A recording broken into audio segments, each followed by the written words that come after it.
ಒಂದು ಬೆಟ್ಟ, ಒಂದೇ ಕಲ್ಲಿನಲ್ಲಿ 4 ಗುಹೆಗಳು. ಯಾವ ಗುಹೆ ಎಲ್ಲಿದೆ ನೋಡೋಣ ಬನ್ನಿ.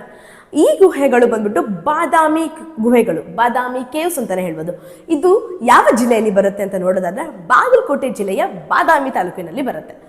ಬಾದಾಮಿ ಕೇವ್ಸ್ ಲಕ್ಷಾಂತರ ಜನಗಳನ್ನು ಆಕರ್ಷಣೆಯುಳ್ಳ ಈ ಸ್ಥಳ 1500 ವರ್ಷಗಳ ಹಿಂದಿನ ಸ್ಥಳ. ಅವಾಗೆ 1500 ವರ್ಷಗಳ ಹಿಂದೆನೆ ಯಾವ ಮಷಿನ್ ಯೂಸ್ ಮಾಡಲಾರ್ದಂಗೆ ಒಂದೇ ಕಲ್ಲಿನಲ್ಲಿ 4 ಗುಹೆಗಳನ್ನು ಕಟ್ಟಿದ್ದಾರೆ. ಮಿರಾಕಲ್ ಅಲ್ವಾ? ಇವಾಗಿನ ಕಾಲದಲ್ಲಿ ಮಷಿನ್ಸ್ ಇರ್ಬೋದು, ಬಟ್ ಆಗ 6ನೇ ಶತಮಾನದಲ್ಲಿ ಯಾವ ಮಷಿನ್ಸು ಇರಲಿಲ್ಲ, ಏನೂ ಇರಲಿಲ್ಲ. ಆ ಥರ ಒಂದೇ ಕಲ್ಲಿನಲ್ಲಿ ಗುಹೆಗಳನ್ನು ಕಟ್ಟಿ ಅಷ್ಟು ಚೆನ್ನಾಗಿರೋ ವಾಸ್ತು ಶಿಲ್ಪಗಳನ್ನೆಲ್ಲ ಮಾಡಿದ್ದಾರೆ. ನಮಸ್ಕಾರ ಎಲ್ಲರಿಗೂ, ದೇಶಪಾಂಡೆ ಸ್ಟೋರೀಸ್ಗೆ ಸ್ವಾಗತ ಸುಸ್ವಾಗತ ಅಂತ ಹೇಳ್ತಾ ಇದು ನಾವು ಬಾದಾಮಿ ಕೇವ್ಸ್, ಬಾದಾಮಿ ಗುಹೆಗಳ ಬಗ್ಗೆ ತಿಳ್ಕೊಳ್ಳೋಣ. ವಾಸ್ತುಶಿಲ್ಪ ಯಾವ ಥರ ಇದೆ, ಅದರದ್ದು ಇತಿಹಾಸ ಏನು, ಟೈಮಿಂಗ್ಸ್ ಏನು, ಯಾವಾಗ ಹೋಗಬೇಕು ನೋಡೋಣ ಬನ್ನಿ. ಬಾದಾಮಿ ಎಲ್ಲಿದೆ? ಬಾದಾಮಿ ಬಂದ್ಬಿಟ್ಟು ಬಾಗಲಕೋಟೆ ಜಿಲ್ಲೆಯಲ್ಲಿ, ಕರ್ನಾಟಕದ ಬಾಗಲಕೋಟೆ ಜಿಲ್ಲೆಯಲ್ಲಿ ಬಾದಾಮಿ ಬರುತ್ತೆ. ಬಾದಾಮಿ ಜಿಲ್ಲೆಯಲ್ಲಿ ಬಾದಾಮಿ ಗುಹೆ ಅಂತ ಹೇಳಿದ್ದಲ್ಲ, ಇದು ಯಾವಾಗಾಗಿದ್ದು ಅಂತಂದರೆ ಬಾದಾಮಿ ಚಾಲುಕ್ಯರ ಕಾಲದಲ್ಲಿ, ಅಂದರೆ 6ನೇ ಶತಮಾನದಲ್ಲಿ ಈ ಗುಹೆಗಳು ಆಗಿದೆ. ಬಾದಾಮಿ ಚಾಲುಕ್ಯರ ಕಾಲದಲ್ಲಿ ಅವರ ಸಹಿಷ್ಣುತೆ ಆಗಿರ್ಬೋದು, ವೈಜ್ಞಾನಿಕ ಜ್ಞಾನ ಆಗಿರ್ಬೋದು, ವಾಸ್ತುಶಿಲ್ಪಕ್ಕೆ ತುಂಬಾ ಅತ್ಯುನ್ನತೆ ಆಧ್ಯಾತ್ಮತೆ ಕೊಡ್ತಾ ಇದ್ರು ಅಂತಲೇ ಹೇಳ್ಬೋದು. ಆಗ ಈ ಗುಹೆಗಳನ್ನು ನಿರ್ಮಿಸಲಾಗಿದೆ ಅಂತಲೇ ಹೇಳ್ಬೋದು. ಈ ಗುಹೆಗಳ ಕಲರ್ ಕೂಡ ಅಷ್ಟೇ ಕೆಂಪು ಬಣ್ಣದಲ್ಲಿದೆ. ನಾರ್ಮಲ್ ಕೇವ್ಸ್ ಅಥವಾ ಗುಹೆಗಳ ಥರ ಕಲರ್ ಇಲ್ಲ, ಒಂಥರ ಕೆಂಪು ಬಣ್ಣದಲ್ಲಿ ಕೆತ್ತಲಾಗಿರ್ತಕ್ಕಂಥ ಈ ಗುಹೆಗಳು ಪಕ್ಕ ಅಗಸ್ತ್ಯ ಸರೋವರ ಕೂಡ ಇದೆ. ಅದಾದ್ಮೇಲೆ ಇನ್ನು ಬೇರೆ ಬೇರೆ ದೇವಸ್ಥಾನಗಳು, ದೇವಾಲಯಗಳು ಕೂಡ ಇದೆ ಅಂತಾನೆ ಹೇಳ್ಬೋದು. ತುಂಬಾ ಆಕರ್ಷಕವಾದಂಥ ಸ್ಥಳ ಅಂತಾನೆ ಹೇಳ್ಬೋದು. ಇಲ್ಲಿ 4 ಗುಹೆಗಳಿದೆ ಅಂತ ಹೇಳಿದೆ. 4 ಗುಹೆಗಳು ಒಂದೊಂದನ್ನ ರೆಪ್ರೆಸೆಂಟ್ ಮಾಡುತ್ತೆ.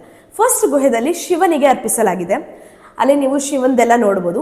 ಸೆಕೆಂಡ್ ಮತ್ತು ಥರ್ಡ್ ಗುಹೆದು ವಿಷ್ಣುವಿಗೆ ಅರ್ಪಿಸಲಾಗಿದೆ, ಮತ್ತು ಫೋರ್ತ್ ಬಂದ್ಬಿಟ್ಟು ಜೈನ ಧರ್ಮಕ್ಕೆ ಅರ್ಪಿಸಲಾಗಿದೆ.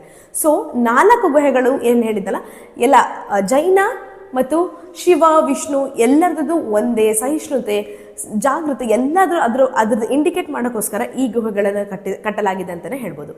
ಇದು ಗುಹೆಗಳ ವಿಚಾರ. ಆದರೆ ನೀವು ಅಲ್ಲಿ ಯಾವ ಥರ ಹೋಗ್ಬೋದು ಅಂತ ಯೋಚನೆ ಮಾಡಿದರೆ, ಬಾದಾಮಿ ಜಸ್ಟ್ 2 ಕಿಲೋಮೀಟರ್ಸ್ ಮಾತ್ರ ಇರೋದು ಊರಿಂದ, ಆರಾಮಾಗಿ ಹೋಗ್ಬೋದು. ಬಾಗಲಕೋಟೆಯಿಂದ 40 to 45 ಕಿಲೋಮೀಟರ್ಸ್ ಇದೆ. ಹುಬ್ಳಿಯಿಂದ 105 ಕಿಲೋಮೀಟರ್ಸ್ ಇದೆ. ನೀವು ಆರಾಮಾಗಿ ನಿಮ್ಮ ಓನ್ ವೆಹಿಕಲಲ್ಲಿ ಬರ್ಬೋದು. ಇಲ್ಲ ಅಂದರೆ ಬಾದಾಮಿ ರೈಲ್ವೆ ಸ್ಟೇಷನ್ ಕೂಡ ಇದೆ, ಸ್ಟೇಷನ್ನಿಂದ ನೀವು ಆರಾಮಾಗಿ ಕೂಡ ಹೋಗ್ಬೋದು, ಆಟೋ ಏನಾದರೂ ತೊಗೊಂಡು. ಅದಾದಮೇಲೆ ಎಂಟ್ರಿ ಫೀ ನೋಡೋದಾದರೆ ಒಬ್ಬರಿಗೆ 40 ರೂಪೀಸ್ನ ಚಾರ್ಜ್ ಮಾಡ್ತಾರೆ. ನೆಕ್ಸ್ಟ್ ಇದರ ಟೈಮಿಂಗ್ಸ್ ಬಂದ್ಬಿಟ್ಟು ಬೆಳಗ್ಗೆ 9 ಗಂಟೆಯಿಂದ ಸಾಯಂಕಾಲ 6 ಗಂಟೆವರೆಗೂ ಓಪನ್ ಇರುತ್ತೆ. ಆರಾಮಾಗಿ ಹೋಗಿ, ದಯವಿಟ್ಟು ಬೆಳಿಗ್ಗೆ ಅರ್ಲಿ ಮಾರ್ನಿಂಗ್ ಅಥವಾ ಈವ್ನಿಂಗ್ ಅಲ್ಲಿ ಹೋಗಿ. ಸನ್ರೈಸ್ ಸನ್ಸೆಟ್ ಟೈಮಲ್ಲಿ ತುಂಬಾ ಚೆನ್ನಾಗಿರುತ್ತೆ ನೋಡೋಕ್ಕೂ. ಆಮೇಲೆ ಫೋಟೋಗ್ರಫೀಸ್ ಎಲ್ಲ ತುಂಬ ಚೆನ್ನಾಗಿ ತೊಗೋಬೋದು ಅಂತಲೇ ಹೇಳ್ಬೋದು. ತುಂಬಾ ಆಕರ್ಷಕ ಉಳ್ಳವಾದ ಜಾಗ ಅಂತಲೇ ಹೇಳ್ತೀನಿ. ಯಾರಿಗೂ ವಾಸ್ತುಶಿಲ್ಪ ಬಗ್ಗೆ ಅಥವಾ ಕಲೆ ಬಗ್ಗೆ, ಸಂಸ್ಕೃತಿ ಬಗ್ಗೆ ಕಲಿಬೇಕು ಅಂತನೋರಿಗೆ Badami caves is the best option. ಅಲ್ಲೆಲ್ಲ ಹೋಗ್ಬೋದು. ಫೋರ್ಟ್ ಕೂಡ ಇದೆ ಬಾದಾಮಿಯಲ್ಲಿ, ಫೋರ್ಟಿಗೂ ಹೋಗ್ಬೋದು. ಅಗಸ್ತ್ಯ ಕೆರೆ ಪಕ್ಕ ಇನ್ನೊಂದು ಸ್ವಲ್ಪ ದೇವಸ್ಥಾನಗಳಿದೆ, ಮ್ಯೂಸಿಯಂ ಇದೆ. ತುಂಬಾ ಬಾದಾಮಿಯಲ್ಲಿ ಎಕ್ಸ್ಪ್ಲೋರ್ ಮಾಡೋಕ್ಕೆ ಒಂದಿನ ಆರಾಮಾಗಿ ಆಗತ್ತಂತಲೇ ಹೇಳ್ತೀನಿ. ಯಾರು ಹೋಗಿಲ್ಲೋ ಬಾದಾಮಿ ಕೇವ್ಸಿಗೆ ಹೋಗಿ ಅಲ್ಲಿರೋ ಹಿಸ್ಟ್ರಿನ ತಿಳ್ಕೊಳ್ಳಿ. ನಮ್ಮ ಕರ್ನಾಟಕ ಹೆಮ್ಮೆಯನ್ನು ನಾವು ಹೆಮ್ಮೆ ಪಡೋಣ ಅಂತ ಹೇಳ್ತಾ ಮತ್ತೆ ಸಿಗೋಣ.